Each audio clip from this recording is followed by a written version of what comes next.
Hola, ¿qué tal? Muy buenas noches. Yo soy Kimberly Armengol. Bienvenidos a Debate 22. Y vea, después de que Fernanda, una alumna del Instituto Tecnológico Autónomo de México, el ITAM, cometiera suicidio, varios estudiantes han denunciado que su caso corresponde al fuerte estrés debido a la carga de trabajo por finales de semestre. Esta joven estudiante de Derecho y de Relaciones Internacionales murió el pasado 11 de diciembre.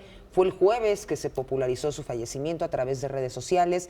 Los jóvenes denuncian que en lo que va de 2019 han habido varios suicidios estudiantiles. El caso de Fernanda, ellos dicen que sería el cuarto suicidio en lo que va del año, no hay información oficial que lo confirme, y la comunidad estudiantil ha señalado la fuerte exigencia del instituto y los profesores a los alumnos.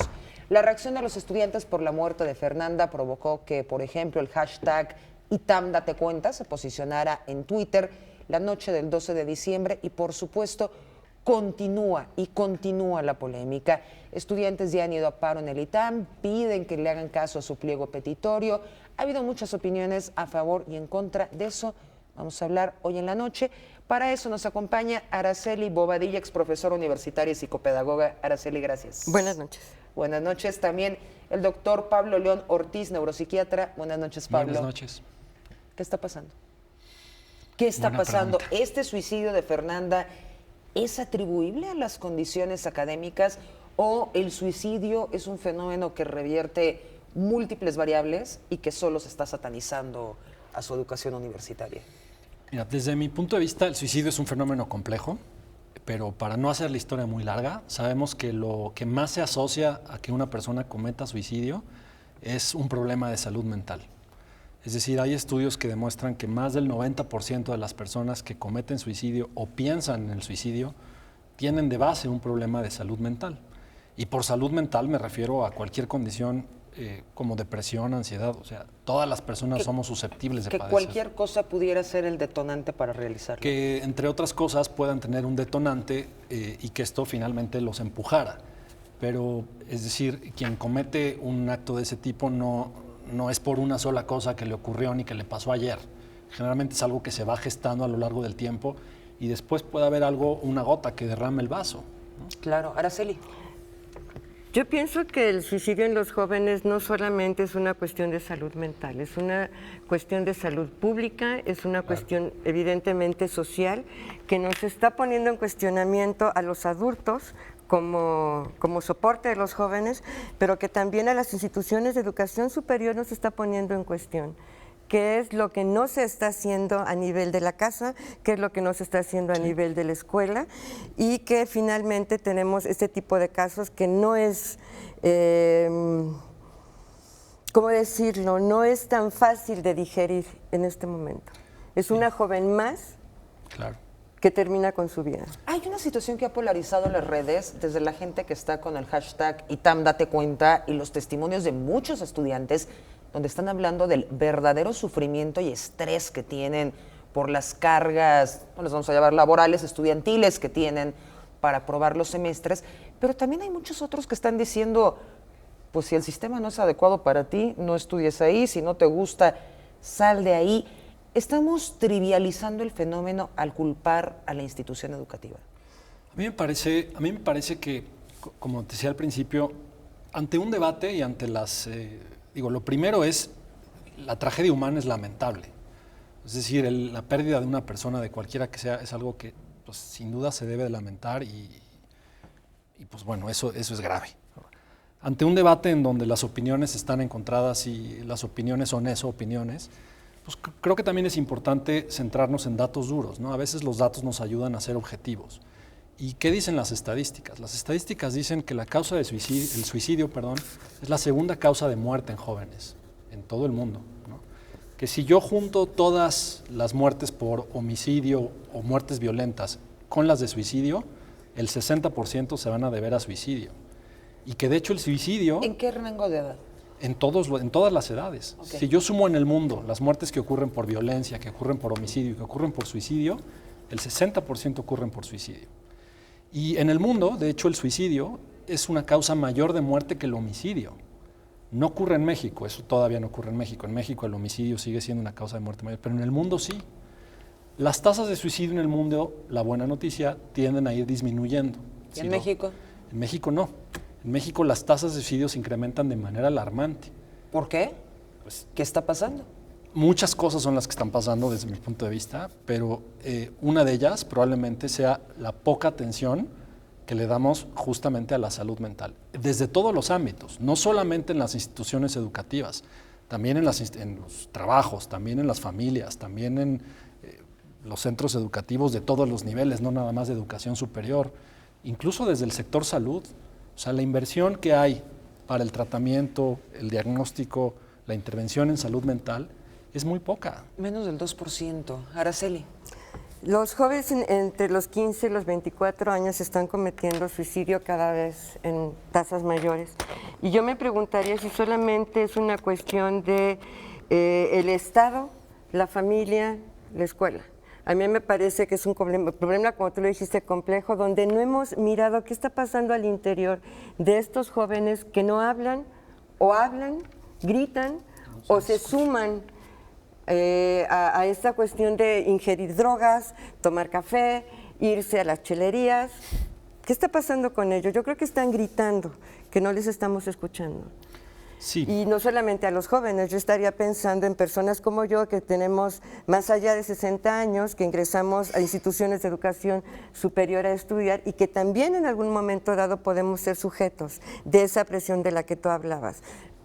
De hecho, el suicidio es mayor en adultos mayores, o sea, las tasas de suicidio son mucho más altas en adultos mayores que en jóvenes. ¿Hay alguna relación con la depresión, el abandono?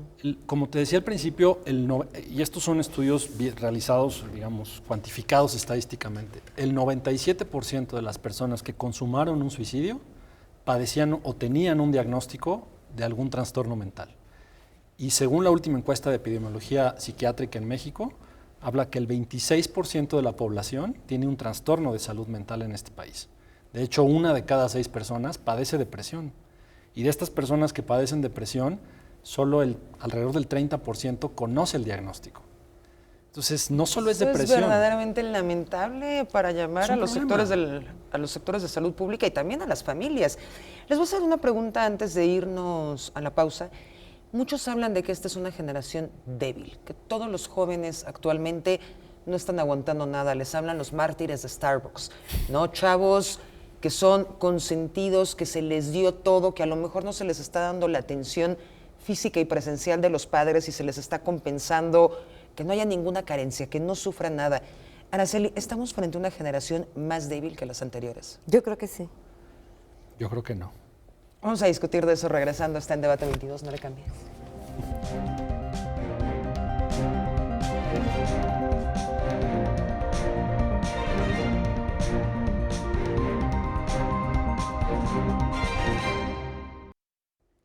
Estamos de vuelta en Debate 22. Nos quedamos con la pregunta que también ha polarizado a la sociedad, si esta es una generación mucho más frágil, a la que no se le puede decir nada, a la que no aguanta nada, que comparado con otras generaciones el nivel de exigencia es muy bajo. Empezamos contigo, Araceli.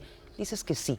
Yo ¿Tú sí tienes, creo que sí. cuántos años tienes de estar con estudiantes? Bueno, yo fui maestra universitaria en universidades privadas y universidades públicas, con experiencia de más o menos 12 años. Luego me dediqué a ser también educadora sexual para jóvenes y sí creo que es una generación de jóvenes débiles, sin redes. Frágiles. Frágiles, sin ¿Cuál redes es la diferencia? sociales.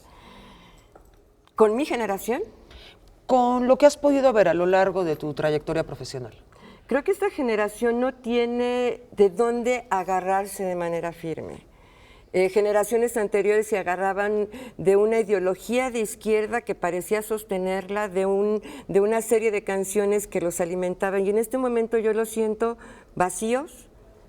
Esa es mi opinión. ¿Podríamos hablar de desesperanza? Yo hablaría de desesperanza aprendida. Han venido aprendiendo a lo largo de su vida que no hay posibilidades para el futuro. No va a haber trabajo, no van a tener pensiones, las parejas cada vez rompen y rompen y rompen y viven en la inmediatez del celular, del mensaje y no de lo permanente.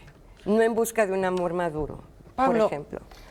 Yo justo en eso concuerdo y ese es creo que mi punto. Es decir, no sé si podemos decirle una generación débil, o más bien es una generación que está teniendo que vivir un mundo como nunca antes se vivió.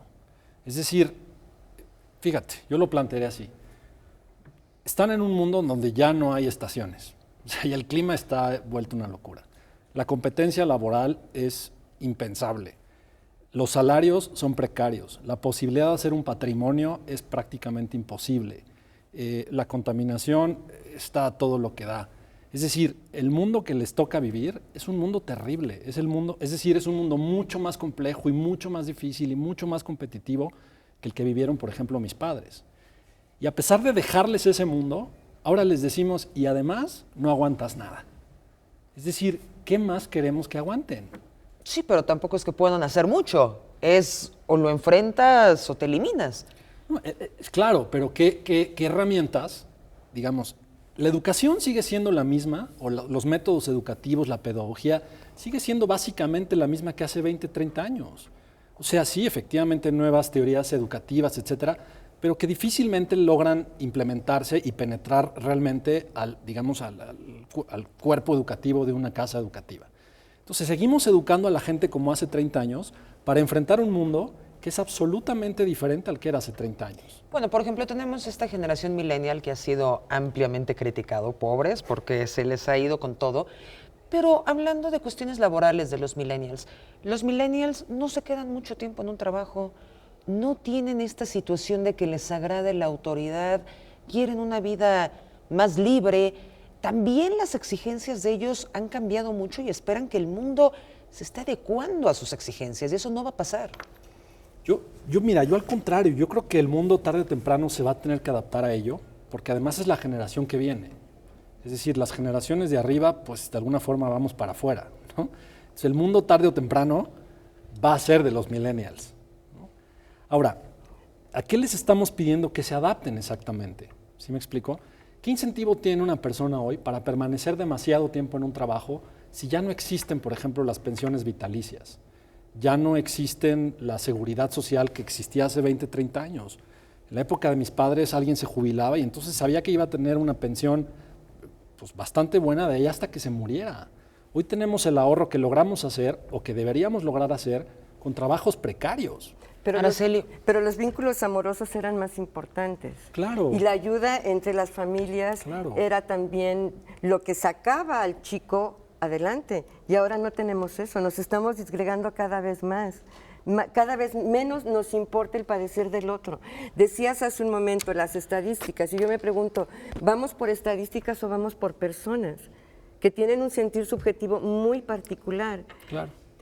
No, desde luego. ¿Cuál es la apuesta entonces? Me da un poco la impresión que le estamos quitando también la responsabilidad a estos jóvenes. O sea, los estamos victimizando porque el mundo ya no es lo que era antes, es lo que hay. Es lo que hay. ¿Qué hacemos con estos jóvenes que tienen que enfrentar lo que hay? No hay otra cosa. Poner límites. Bueno, desde luego sí. O sea, a ver, ¿por qué las familias están más disgregadas ahora? Seguramente hay muchas razones, pero una tiene que ver justo eso con el deterioro económico. Antes era suficiente que una sola persona, por ejemplo, en la familia tradicional mexicana, donde era el varón el que trabajaba, sin decir que eso estaba bien o mal, simplemente una sola persona era capaz de mantener una familia, por ejemplo, de 4 o de 5. Ya no. ¿Y hay que acostumbrarse o qué? Pero, por ejemplo, ¿cómo se puede acostumbrar un chavo a no tener a sus padres en casa? Porque los dos tienen que trabajar, porque la economía y la sociedad ya no les permite estar en su familia. Entonces los chavos crecen no sé, o con la tía o con la abuela, que pues las abuelas... Como enredaderas, donde sea. Las abuelas no, digo, es decir, ellas ya tuvieron hijos, ya educaron hijos. No es el papel de su los trabajo abuelos. no es educar, ¿sí me explico? Entonces, efectivamente, creo que las familias o el núcleo familiar se encuentra muy disgregado, pero por factores que justamente tienen que ver con el deterioro de la sociedad, de la economía en muchos sentidos, y estos chavos no les estamos dando las herramientas, porque no se las... Al final del día, ¿quiénes educaron a los millennials? Los baby boomers, que hoy se quejan de ellos. Pero los baby boomers que también los llenaron de cosas. Araceli, cuéntamelo rápido y vamos a escuchar un testimonio. Las abuelas tenemos un papel preponderante en la educación de los nietos en este momento, por esa ausencia. Ahora, ¿quién nos prepara a las abuelas para hacer soporte emocional, académico para estos pequeños? Pues nadie. Ese es el tema. El tema que nos trae aquí es el suicidio de Fernanda. Vamos a escuchar el testimonio de un estudiante justamente del ITAM. Vamos a ver qué tiene que decirnos. Estoy muy conmovida de que en general como comunidad nos hayamos unido por por un tema, y creo que como pasa en muchas protestas y reivindicaciones, cada quien está con un diferente sentimiento, ¿no? Algunos pueden decir que es por el estrés, porque hay una mala organización con los profesores, que no están bien capacitados, eh, que te genera una mala salud mental. O sea, creo que cada quien tiene, o sea, puede tener su propia razón, pero lo que yo creo que nos sentimos identificados es la parte del estrés y de la ansiedad que te puede generar el TAM en cuestiones en tu vida académica. Y no estoy diciendo que llegue al suicidio, o sea, en ciertos casos puede que llegue, en ciertos casos puede que no llegue, pero pues sí, en general, algún estudiante del TAM ha sufrido en un estrés en algún examen. Conocemos el caso de Fernanda, no podemos Claro. trivializar con respecto Así es. a ningún caso. Por supuesto, no sabemos cuál era su entorno familiar. ¿De quién es la responsabilidad? ¿Quién tiene que estar al pendiente de estos jóvenes? ¿La institución educativa, la familia, los amigos? Porque hay señales de que una persona no está bien. ¿Cuáles serían esas señales para prender las alertas? Mira, en primer lugar, el tema es también complejo por esa parte, porque estrictamente quien es responsable de la persona es uno mismo. Pero estos son jóvenes que están en formación. Sí, pero ese es un debate que, por ejemplo, en Estados Unidos han tenido desde hace mucho tiempo, donde los chicos migran desde sus lugares de origen para universidades a las grandes ciudades. Y de hecho hace poco hubo un caso en la corte donde se culpaba, en este caso, al MIT en Boston por ser responsable por el fallecimiento, el suicidio de un joven. La resolución salió este mes y la corte en Estados Unidos, aunque claramente estas no son nuestras leyes, nada, fue la universidad no es responsable de la muerte. Porque justamente argumentaban eso, en ausencia de los padres, el que debe hacerse cargo es la universidad. Y bajo el término de autonomía, decían, no, quien se debe hacer cargo de la persona es uno mismo, ¿no? Ahora, entiendo que siempre debe haber una red de apoyo y ese es el problema, que estas redes de apoyo faltan. Yo estoy completamente a favor de que las universidades, los trabajos, las dependencias de gobierno, especialmente las que tienen que ver con la salud, formen esta red de apoyo. Es decir, esta red de apoyo, y eso hay que aceptarlo, es escasa en las casas, en los centros educativos. Es cierto, las universidades, la mayoría de ellas no cuenta con programas bien formados de atención en salud Ni mental. siquiera tenemos una cultura de ello. Totalmente. Casi nos vamos a ir a una pausa, pero Araceli, rápido dime Pero con relación a este tema. ¿cómo es que un sujeto se hace responsable de sí mismo? ¿Solito? Es que ese es un tema legal importante. O sea, si yo como universidad atiendo a esta persona me revela una serie de factores muy íntimos, una serie de... Entonces yo como universidad tengo que informárselo a la universidad y entonces violar su confidencialidad. O sea, no es un tema tan Qué sencillo. complejidad, qué complejidad. Vamos a hacer una pausa, regresamos aquí en Debate 22. No le cambie.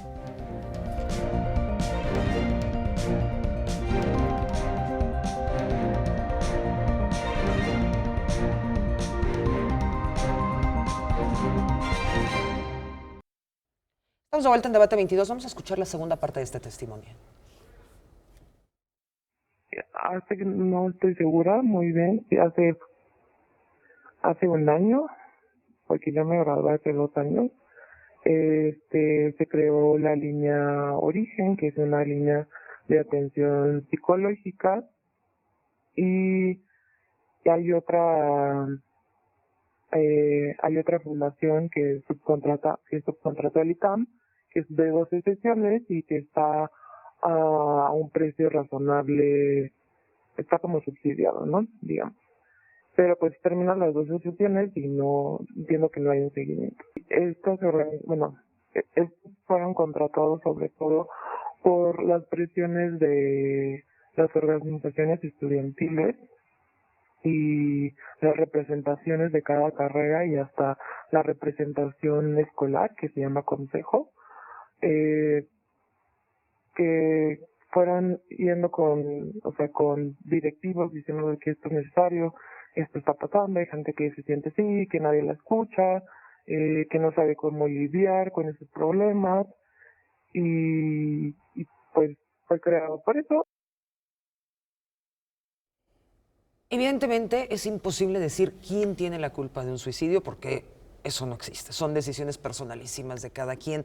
Aunque sí hay una red alrededor de responsabilidad, de labor social, de que somos un tejido social que nos estamos volviendo cada vez más individuales. No nos importa lo que le pasa al que está en el otro lado. Estábamos comentando en el corte, yo no recuerdo en la universidad haber tenido un solo profesor que estuviera al pendiente de mi estado de ánimo. Si hoy amanecí deprimida o si faltaba a mis clases, era una responsabilidad mía como adulto. Tú decías que sí, Araceli, cuéntame. Yo sí lo recuerdo y sobre todo en esta manera de mirarnos de la profesora. Decía, algo pasa aquí, porque yo creo que el aprendizaje es no solamente cognitivo, es emocional. Y ella tenía este tacto suficiente para determinar que algo a nosotros nos estaba pasando. ¿A nivel universitario? A nivel universitario, por supuesto. Yo creo que tiene que ver con el amor que se tiene a lo que se hace. Y creo que los profesores universitarios hemos estado como perdiendo ese vínculo con el alumno, ese vínculo emocional que soporta precisamente todo el proceso intelectual que se tiene que llevar a cabo. ¿Por qué los profesores no tuvieron de repente ese feeling de que algo a ella le estaba pasando? Porque sí hay avisos, claro, y tú lo sabes. Pero podrían decir que ese no es su trabajo. Creo que o sea, ¿por qué no lo vieron sus amigos? ¿Por qué no lo vio su pareja? ¿Por qué no lo vio su familia? ¿De quién es el trabajo en realidad? Yo creo que es un trabajo compartido, o sea, no puede ser mi mayor responsabilidad o la tuya, es un trabajo compartido. Y sí creo que los profesores a nivel universitario y todos los niveles educativos están también desprotegidos. No tienen tampoco una red de formación importante. Exacto. En términos precisamente del tratamiento de patologías mentales simples o complejas que los chicos puedan exhibir. En eso coincido, fíjate. O sea, sí creo que si queremos hablar de responsabilidad, esta es compartida. O sea, sí la institución puede ayudar, sí la familia puede ayudar, sí los amigos pueden ayudar, sí las parejas pueden ayudar. Es decir, la red de apoyo no es responsabilidad de una sola, no es responsabilidad solo de la universidad.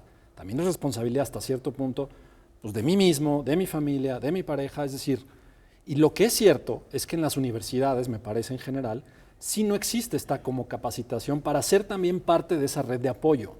Las universidades, en la forma que tienen para contribuir, es eso, es entrenar a los profesores tal vez, en reconocer algunos síntomas. Por ejemplo eso, si el estudiante se ve reiteradamente cansado, uno lo ve desvelado, que bosteza, que se está quedando dormido, pues claramente algo no está bien. Si su higiene y su aliño cambia, si su aspecto cambia, si lo veo más pálido, si lo veo más flaco, o sea, sí creo que debe haber... si las calificaciones bajan. Si hay un detrimento académico muy marcado y muy súbito, sí creo que ya hace falta capacitación. Ahora, no solo en las universidades, también los padres. Yo tengo muchos pacientes como psiquiatra que los últimos en enterarse que algo está mal son los papás. Y eso ha sido todas las generaciones. Claro, entonces sí falta sensibilidad en temas de salud mental, pero no solo en las universidades, en toda nuestra sociedad. ¿Les estamos fallando a los jóvenes? Yo creo que sí. ¿En qué? No estamos escuchando lo que están pidiendo. ¿Qué piden? Yo creo que están pidiendo límites, están pidiendo ser contenidos, no dejarlos tan libres. No quiero decir que uno tenga que sujetarlos todo el tiempo, ¿no? Pero sí creo que nos están pidiendo ser contenidos, tener continente, saber que hay algo que los frena y no a la hora que quieras, no hay problema. Sí, creo que... O no te metas en mi vida, pero dame para mis tenis. Creo que efectivamente los límites son indispensables en cualquier aspecto de la sociedad humana, ¿no? Pero también creo que les fallamos en el sentido de o sea, de dejar un mundo sumamente complicado y después no estar generando las herramientas ni la educación para que ellos enfrenten este mundo. ¿Qué herramientas serían? Porque este mundo ya está. Por ejemplo, yo te voy a poner un ejemplo.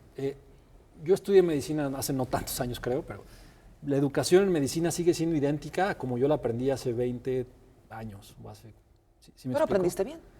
Sí, pero el mundo que están viviendo ahora requiere otros conocimientos que probablemente las universidades no están generando en estos chicos. Por ejemplo, el pensamiento crítico. ¿Sí me explico? A mí me enseñaron cómo ir a buscar información, cómo ir a una biblioteca y cómo sacar un libro. Eso me enseñaron a mí, porque eso era lo que era difícil, encontrar la información. Hoy encontrar la información es facilísima, pero lo que no me están enseñando ahora es cómo ser crítico con esa información. ¿Qué cosas vale la pena tomar? ¿Qué cosas vale la pena desechar? ¿Qué cosas son fake news? ¿Qué cosas no lo son? ¿Sí me estoy explicando? Claro. O sea, pero dime, si eres crítico con la postura del maestro, con el argumento del maestro, es un tache. son puntos menos. Exactamente. Entonces, ¿cómo estimular Exactamente. pensamiento crítico si el propio docente no te permite ser Exactamente, crítico exactamente. en ese momento? Las habilidades del profesor siguen siendo las mismas. Pero también la capacidad de acción del profesor está muy coartada, porque ahora tú no me vas a decir nada a mí. Tú eres mi empleado. Antes había un respeto más grande por el docente. Ahorita muchísimos estudiantes los ven como un empleado, nada más. No existe ese respeto que había antes. Entonces, como sociedad también estamos fallando en conjunto. Ayer leí una reflexión del periodista Pascal Beltrán del Río, me llamó mucho la atención y decía, hay que ser autocríticos. Fuimos una generación que les dijimos a nuestros jóvenes, tú no te preocupes de nada, vete a tomar un cafecito al Starbucks, no te preocupes, todo se va a resolver. Entonces es nuestra culpa. Pero es que la culpa nos sitúa solamente en dos extremos, o eres inocente o eres culpable. Si eres inocente te ganas el reino de los cielos, si eres culpable te ganas la cárcel. Yo más bien hablaría de un rango de responsabilidad importante, de una responsabilidad compartida en todos los sectores de la sociedad. Sí, creo que es difícil culpabilizar a alguien en particular y decir es culpa de este o es culpa del otro, ¿no? Casi nos tenemos que ir, tenemos 40 segundos de conclusiones para cada quien. ¿Qué hacemos? ¿Hacia dónde vamos? ¿Cómo mejoramos? Me dolió el estómago. Sí, ¿cómo mejoramos? Yo creo que lo que hay que mejorar es el vínculo amoroso desde la familia y que este vínculo amoroso se perpetúe adelante, siempre adelante. Pablo. Desde mi trinchera yo diría hacer sensible a la sociedad, a las personas, de la salud mental. Hablar de la salud mental de manera abierta, de manera desmitificada, hacer a un lado el estigma que hay sobre la salud mental. Es algo que tenemos que hablar abiertamente, tratar abiertamente y quitar un poco todo el mito alrededor de ello. Pablo, Araceli, muchísimas gracias por haber estado con nosotros. Recuerde, vea las señales en sus jóvenes. No queremos más casos como el de Fernanda. Hay que poner atención a nuestra juventud y todos ser una mejor sociedad. Gracias por haberme acompañado. Yo soy Kimberly Armengol. Esto es Debate 22.